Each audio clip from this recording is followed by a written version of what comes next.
Bonjour et bienvenue dans cette nouvelle vidéo support de formation Excel où nous allons aujourd'hui nous livrer à un cas pratique un peu plus poussé.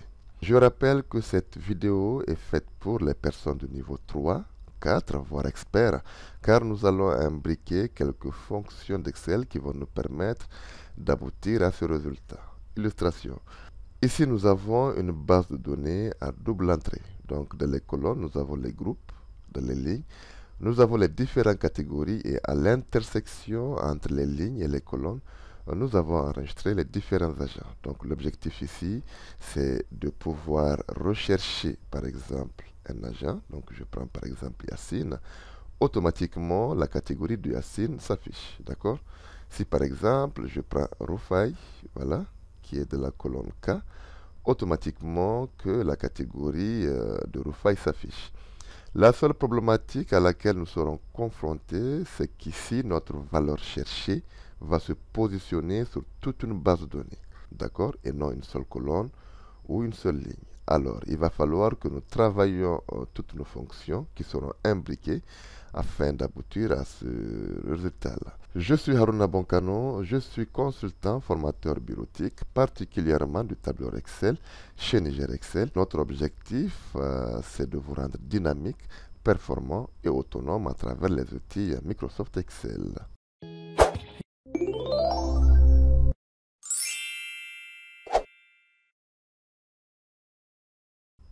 Alors, premièrement ici, nous allons travailler sur une fonction qui date de très longtemps, mais qui est très méconnue. D'accord? C'est la fonction produmat.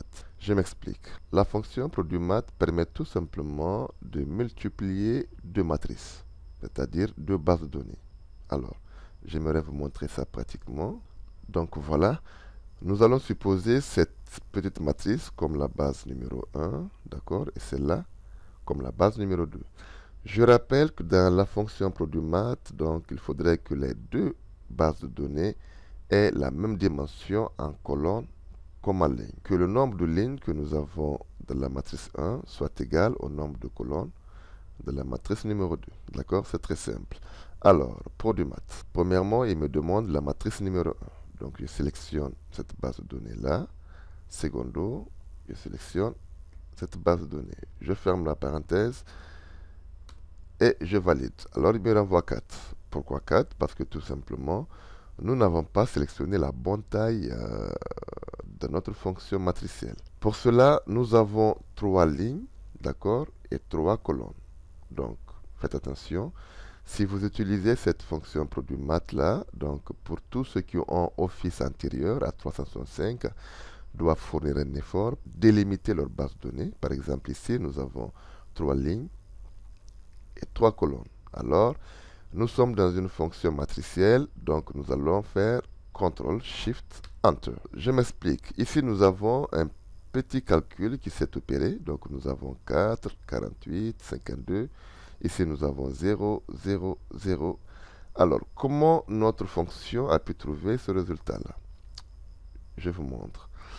Premièrement, cette fonction prend le premier chiffre de notre matrice numéro 1, d'accord? Et le multiplie par le premier chiffre de la ligne de notre matrice numéro 2. Ensuite, il additionne notre deuxième chiffre de la matrice 1 pour la colonne 2. Et là, il multiplie le deuxième chiffre de la ligne de la matrice numéro 2. Alors, il ferme la parenthèse et je valide. Alors, nous avons 4. Donc, ainsi de suite, cette fonction matricielle qui est produit mat va faire ces mêmes calculs-là pour nous envoyer une autre matrice, d'accord, avec un résultat que vous voyez à l'écran. Maintenant que vous êtes un peu familiarisé avec cette petite fonction-là, nous allons devoir imbriquer plusieurs fonctions, dont index et equiv, produit mat, que je viens de vous montrer tout à l'heure, la fonction transport et la fonction colonne, afin de rechercher la catégorie liée à chaque agent.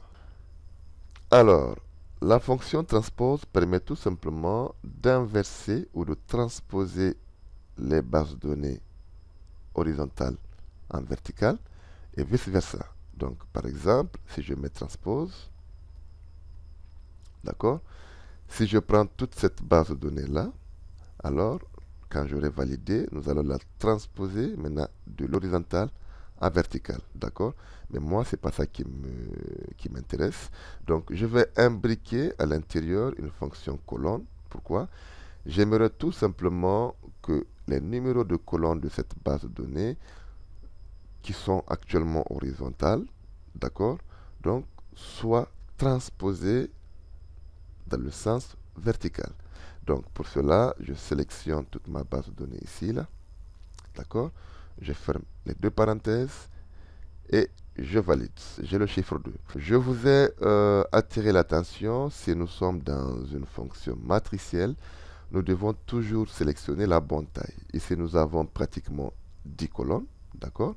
Et donc là, nous devons choisir 10 cellules. Donc 2, 3, 4, 5, 6, 7, 8, 9 et 10.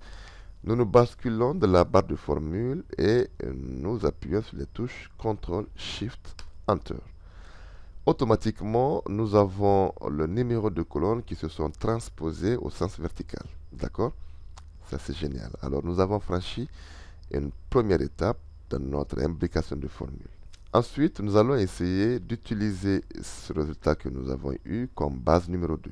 Donc là, je vais utiliser ma fonction produmat. D'accord? Donc, produmat. Premièrement, il me demande la matrice numéro 1. La matrice numéro 1, donc je sélectionne toute ma base. Je considère que cette base de données est la matrice numéro 1. D'accord? Point virgule, il me demande la matrice numéro 2. Donc, ce résultat que je viens d'obtenir, je le considère comme étant une matrice numéro 2. Donc, la multiplication se fera entre la première matrice et la seconde. Donc, je ferme ma parenthèse. N'oubliez pas évidemment de valider avec la combinaison de touches CTRL, SHIFT, ENTER. J'aurais pu bien évidemment sélectionner la bonne taille, comme je vous l'ai dit précédemment, mais dans ce cas-là, ce n'est pas nécessaire. J'aimerais d'abord vous montrer quelques détails dans cette fonction. D'accord? Là, nous avons validé et nous avons trouvé une erreur. Alors, je m'explique. Je vais directement visualiser cette erreur-là dans notre produit, fonction produit math. Alors, je sélectionne la plage numéro 2 et j'appuie sur la touche F9. Ça, il n'y a pas de problème. Alors, nous avons le même résultat que nous venons d'avoir avec la fonction transpose et la fonction colonne. Je fais la même chose à ma première matrice. Donc, ici, je sélectionne cette première matrice-là. D'accord? Et j'appuie sur la touche F9. Nous constatons déjà que nous avons toute la base de données en format texte dans notre fonction. Donc, il est bien évident que nous ayons une erreur parce qu'on ne pourrait pas multiplier du texte par du numérique. Pour pallier à ce petit problème-là, nous allons d'abord transformer notre base de données en vrai ou faux. D'accord? Je vous explique un tout petit peu avant de continuer. Là, si je retourne dans mon résultat, donc ici, j'ai le nom des agents, d'accord, Kader, etc. D'accord? Donc ici, j'aimerais d'abord poser une condition par rapport au nom que j'aurais choisi de la liste déroulante. Par exemple, Rufai. Donc, pour ce faire, je viens dans ma petite fonction ici, et là, je pose juste une condition pour dire, OK, considère-moi la première matrice, donc si tu trouves Rufai à l'intérieur. Donc là, il va vérifier Rufai dans la base de données et il va me renvoyer uniquement la ligne sur laquelle Rufai se trouve. D'accord? Donc je fais CTRL, SHIFT, Entrée. Toujours la même erreur, c'est normal. Donc je vais visualiser à l'intérieur. OK? Et là, j'appuie sur la touche F9. Donc, nous avons déjà franchi une seconde étape parce que nous avons pu convertir le nom des agents en vrai ou faux. Génial. Je continue. Nous avons toujours la même erreur parce que tout simplement, vrai et faux sont aussi des textes. Donc, le texte multiplié par du numérique, ça va toujours nous renvoyer une erreur de valeur. Comment nous allons pouvoir transformer cette base de données vrai ou faux en format numérique? Alors, regardez bien ce que je vais faire. Je me place dans ma fonction produit math ici et j'insère deux signes négatifs. J'ouvre la parenthèse pour borner ma plage numéro 1 et je la ferme juste après. D'accord? Là, je fais CTRL, SHIFT, Enter. Je vais toujours dans ma fonction là et je vais sélectionner cette partie pour vous montrer comment ça marche. F9. Alors, ici, nous avons 0, 0, 0, 0 et à la fin, le booléen vrai s'est converti en 1. Tous les faux se convertissent en 0 et tous les vrais se convertissent évidemment en 1. Pour cela, nous allons compter le nombre de lignes que nous avons. Donc, nous avons une ligne, deux lignes, trois lignes, quatre lignes, cinq lignes. Alors, comme nous voulons renvoyer évidemment la colonne dans laquelle se trouve Rufai, donc nous allons choisir une cellule, deux cellules, trois cellules, quatre cellules et cinq cellules. Là, nous allons retourner dans notre fonction et nous allons toujours faire CTRL-SHIFT, Entrée. Automatiquement, cette fonction me renvoie la colonne 11.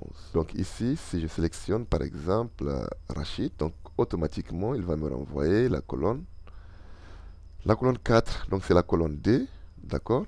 Ici, si je sélectionne Kader, donc voilà, il va me renvoyer la colonne 2.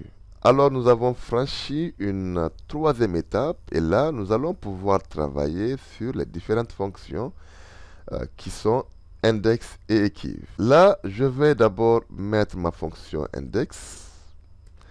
Qu'est-ce que je cherche? Alors, je cherche tout simplement les catégories. Point virgule. Et me demande le numéro de ligne sur lequel Kader se trouve. Là, comme les noms sont éparpillés de la base de données, alors j'imbrique avec la fonction equiv. Valeur cherchée, c'est bien évidemment Kader ici, là. D'accord? Tableau de recherche, là, je sélectionne toute ma base. Alors, correspondance exacte, je prends 0 et je valide. Vous allez constater que la fonction va me renvoyer une erreur. C'est très normal. D'accord? Ici, nous sommes dans une base de données alors que nous aurions pu être dans une seule ligne ou dans une seule colonne. OK? Donc, à cet effet, nous allons pouvoir copier notre fonction produit mat ici, là, salut égal, et nous allons tout de suite remplacer cette plage ici, d'accord, par ma fonction produit mat. Toujours j'aurai une erreur, donc en faisant CTRL SHIFT Entrée, j'aurai toujours une erreur. Pourquoi? Je m'explique. Si je visualise par exemple notre fonction produit mat ici, vous aurez constaté tout simplement que cette fonction me renvoie le chiffre 2. Ça veut dire tout simplement qu'elle considère ce résultat-là comme étant la colonne qu'on aura choisie, d'accord, pour trouver Kader. Je vais changer tout simplement le nom de Kader ici, que j'aurais choisi de la liste déroulante, en 1. Et je vais faire CTRL-SHIFT, Entrée. Toujours une erreur. Je m'explique. Là, je vais sélectionner par exemple Rufai qui est de la 11e colonne. D'accord? Et je vais visualiser donc notre résultat de la fonction. Donc, je prends produit mat ici, là. J'appuie sur la touche F9. Alors, vous constatez également que nous avons 11. D'accord? Sur Rufai, alors que sur Kader, nous avions 2. Notre valeur recherchée, j'ai mis 1 de la fonction equiv. Alors, donc notre résultat est prêt à être obtenu, d'accord? Mais comment je vais faire pour avoir ce résultat-là? Je vais tout simplement convertir tous les résultats qu'enverra cette fonction produit mat là, si c'est 2, si c'est 3, si c'est 4, si c'est 10, si c'est 100, en 1, d'accord? Et nous savons qu'en mathématiques, tout nombre à la puissance 0 me renvoie 1. Alors pour cela, je me place juste après ici, là. D'accord? Voilà, juste ici. Et je fais puissance 0. D'accord? CTRL SHIFT Entrée. Automatiquement, comme vous le constatez, nous avons notre résultat qui s'affiche. Alors, si je sélectionne, par exemple, Kader, donc le résultat va me renvoyer la catégorie 1. Si je sélectionne par exemple Boncano, là il me renvoie toujours la catégorie 1, Donc, si je sélectionne Raphaël, là, il me renvoie à la catégorie 2. Je vais juste copier cette formule-là, d'accord? Et je vais la remplacer dans ma formule index pour rendre dynamique ma formule. Et où est-ce que je vais la remplacer? C'est uniquement dans la base numéro 2, d'accord? Et je colle. Et là, je fais CTRL SHIFT Entrée. Là, je peux tranquillement supprimer, évidemment, ces résultats-là, d'accord? Et nous pouvons changer et obtenir le résultat. Par exemple, je prends Issif, donc c'est la catégorie 2. Je prends Mohamed, c'est la catégorie 3. Donc je prends Yaye, c'est la catégorie 4. Alors je m'arrête là. J'espère que cette petite démonstration vous aura plu. Donc vous saurez l'adapter à vos besoins. N'hésitez pas de vous abonner. N'hésitez aussi pas de cliquer sur la petite cloche. Là, c'est pour ne rien louper pour les prochaines vidéos. Faites un commentaire en bas de page, ça me ferait plaisir. Quant à moi, je vous dis à très bientôt dans une prochaine vidéo. Merci et ciao.